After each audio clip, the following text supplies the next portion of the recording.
တွေ့တဲ့အဲ့ဒီနေ့ကစားလို့ငါကဘာကြီးတစ်ခုလုံးပြောင်းလဲသွားခဲ့ပြီအကြောင်းပြချက်မရှိပဲယုံကြည်မိတာရင်ကငါကိုငါရှာမတွေ့တော့ဘူး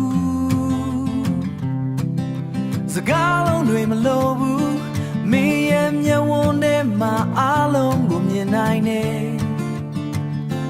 နှုတ်ပြကထွက်စရာမလိုတဲ့အမှန်တရားတွေငါတို့ကြားမှာ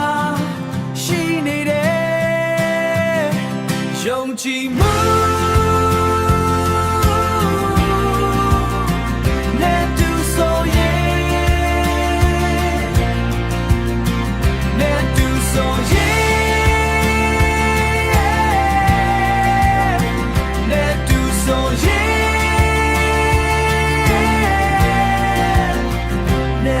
ဆိုရင်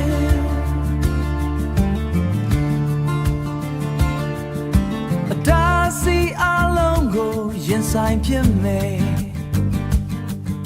ဘယ်တော့မှလက်တွဲမဖြုတ်ဘူးချင်မယ်ဘယ်တော့မှလက်တွဲမဖြုတ်ဘူးဆိုတာငါယုံကြည်နေမယ်